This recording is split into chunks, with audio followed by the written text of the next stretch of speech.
Welcome to Copenhagen, capital of Denmark. Look how many people are there. Jesus.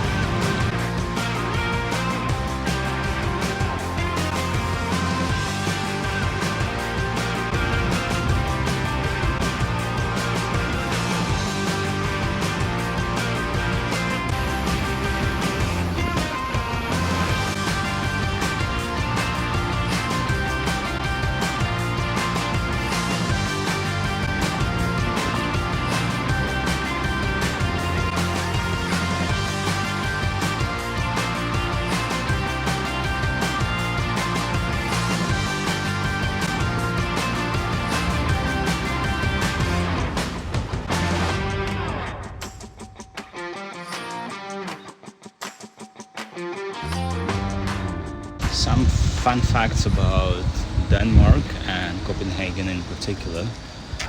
Denmark flag is the oldest flag in the world. The Dannenborg is the oldest continuously used national flag, dating back to 1219, according to the legend, when it fell from the sky during the battle. Copenhagen's free town, Christiania, sorry for pronouncing it incorrectly, is a self-proclaimed autonomous neighborhood in Copenhagen. It was founded in 1971 by the hippies and is known for its alternative lifestyle and vibrant street art. Lego's Danish roots. Lego, the iconic toy brand, was invented in Billund, Denmark in 1932 by Ole Kirk Christensen, and the name comes from the Danish words leg godt, play well. Denmark is being continuously voted as the happiest country in the world, with Copenhagen's high quality of life, free healthcare and education contributing to this. Nyhaven's colorful history. Copenhagen's Nyhavn neighborhood, the picturesque canal lined with colorful buildings, was once a gritty sailors' district, but is now a lively spot for dining and tourism. Also, Denmark is famous for Viking heritage, was a major Viking hub, and Copenhagen's National Museum houses artifacts like 1,000-year-old Roskilde 6, the longest Viking ship ever found. And last but not least, the culinary fame. Copenhagen is a global foodie destination, home to Noma, which has been named the world's best restaurant multiple times, pioneering the new Nordic cuisine.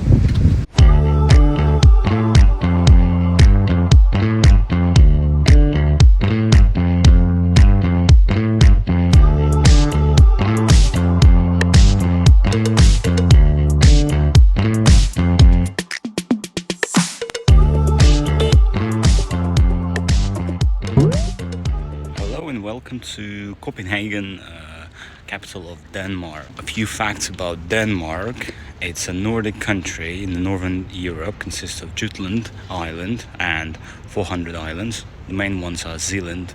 It's about the same size as the state of Maryland in US.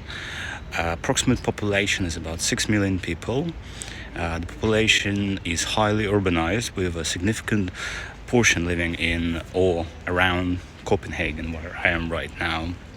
It's a constitutional monarchy with King Frederick X as the ceremonial head of the state since January 2024. Denmark is known for stable parliamentary democracy, one of the world's most developed economies with a high standard of living. Key sectors include renewable energy, specifically wind power, pharmaceuticals and shipping. Denmark has a strong welfare state with a free healthcare and education, famous for hygiene, concept of coziness and contempt. Fairy tales by Hans Christian Andersen and minimal design aesthetics. Lego, found in Denmark. Danish cuisine features open-faced sandwiches, which is called smørrebrød, and pastries like the Danish wienerbrød. The language is Danish, the official language of the country.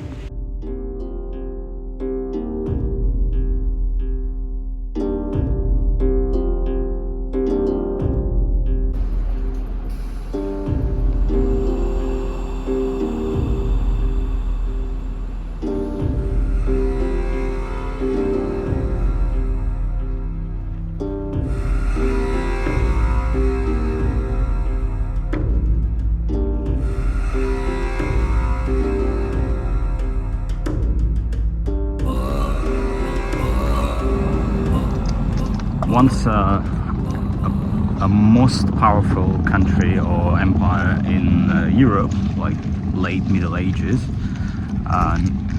Denmark is shrunk its empire, and now it's just a modest country in northern Europe. But you still can see the buildings and the structures of the great past, which can be found here in Copenhagen. Yeah, let's check it out.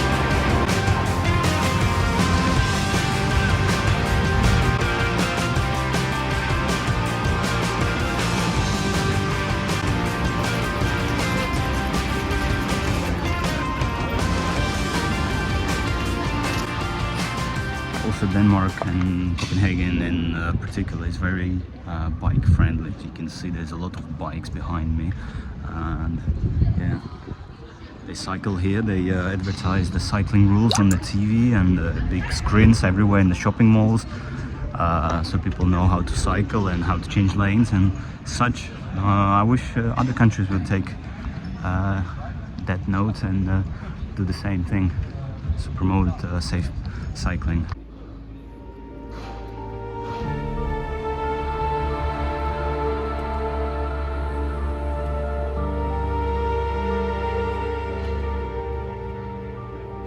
Country in Europe, Denmark didn't escape the Nazi occupation or war with Nazi Germany during 1940s. Denmark was occupied by Nazi Germany from April 9th, 1940 to May 5th, 1945. First it started by Germany invading Denmark on April 9th, 1940 as a part of a broad operation to secure Scandinavia. The invasion lasted about 6 hours with minimal resistance due to Denmark's small military and strategic decision to avoid heavy casualties. Peaceful occupation, as it known. Initially, Denmark was allowed to retain a small governmental monarchy and some autonomy under the policy of cooperation. King Christian X remained as a symbolic head of state. Resistance grew over time, starting with small acts like sabotage and underground newspapers. By 1943, organized groups like Danish Freedom Council coordinated efforts including intelligence sharing with the Allies and sabotage of German infrastructure. Rescue of Danish Jews. In October 1943, when Germany planned to deport Denmark's roughly 7,800 Jews, a nationwide effort led to ordinary citizens and resistance groups help over 95% escapees to neutral Sweden by fishing boats.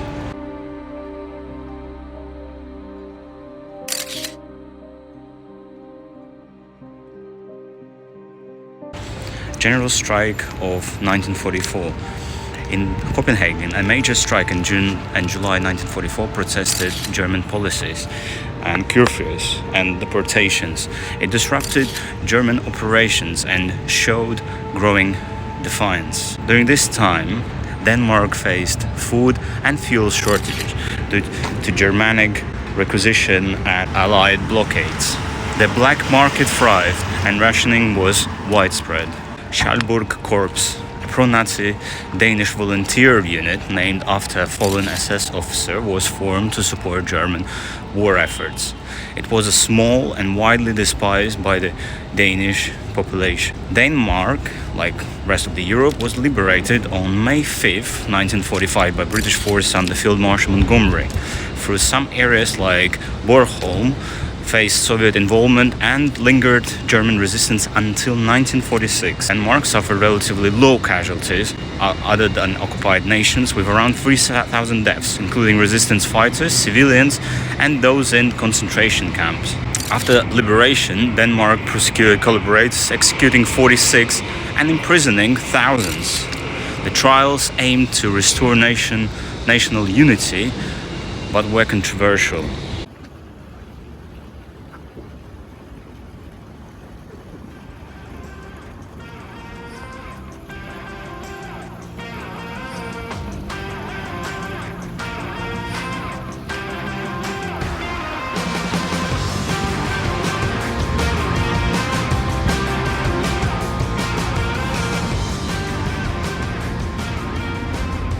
While walking here in Copenhagen, I can't resist and admit that the city very much reminds me of Amsterdam, with so many cyclists and canals around here. It does bring the memory of being in Amsterdam, which is not surprising because it's just about 400-500 kilometers west. So there's a similarities with canal building, small ship movements, small boat movements on the canals back in the day, back in the past. A very good place to have a walk, a stroll. Loads of kind of embankments and areas to rest by the river, and cafes, loads of cafes as well.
Little Mermaid statue in Copenhagen has been inspired by Hans Christian Andersen's 1837 fairy tale about a mermaid who falls in love with a human prince. It was unveiled in 1913. The bronze statue, created by the sculptor Edvard Eriksson, was commissioned by Carl Jacobsen and unveiled on August 23rd, 1913 at Langline Pier.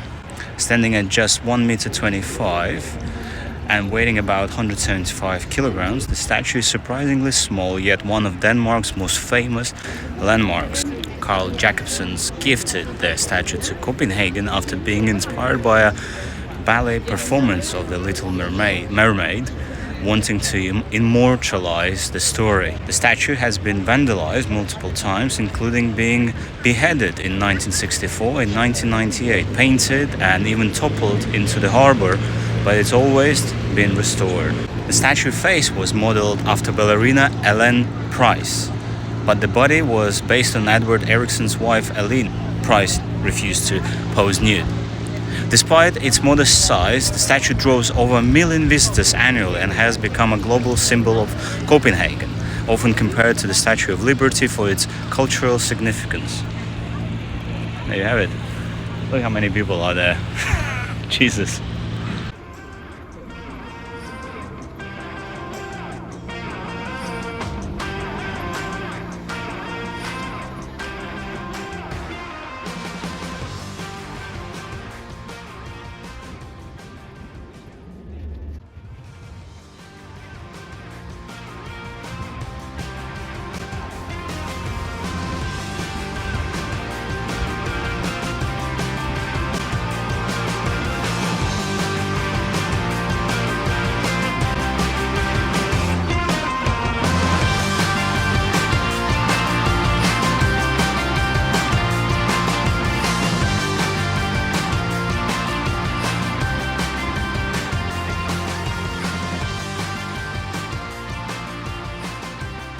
I'm standing next to the St. Paul's Kirke in Copenhagen. It's a Lutheran church, also known as a Nyboder's Church, located in central Copenhagen, historic Nyboder district, built to serve the area's naval community. It was constructed and designed by Johan Emil Knutsman. The church was constructed between 1872 and 1877 in the historicist style, drawing inspiration from the Italian Romanesque architecture of San Fermo Maggiore in Verona. However, this is a Lutheran church. It reminded me of Roman Catholic churches, and Roman Catholicism is a minority faith in Denmark with approximately only 40 to 50,000 adherents, less than 1% of the population compared to the dominant Lutheran Church. Catholicism was Denmark's primary religion until the Reformation in 1536, after which Lutheranism became the state religion and Catholics faced restrictions until religious freedoms was granted in 1849.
Hi guys, so finished the trip.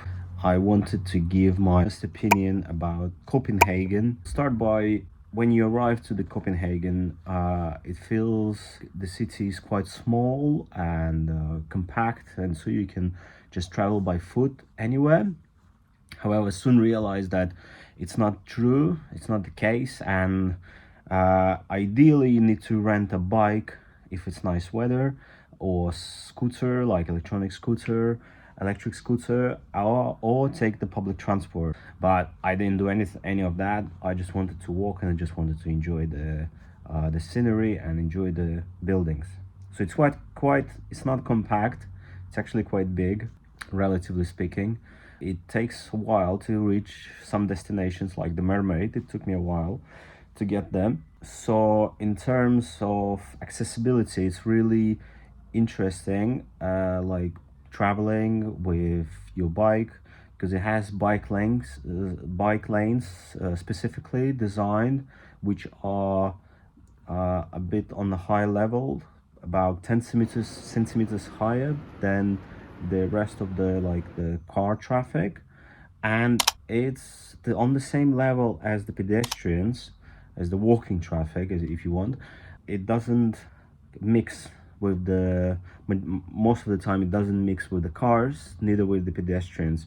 On the crossings, it's quite uh, nicely done. All the bike lanes indicate where you go, and all the bikers commit to the rules that are advertised everywhere. It's like in the shopping mall. Apart from that, it's really well organized. People don't cross on the red light.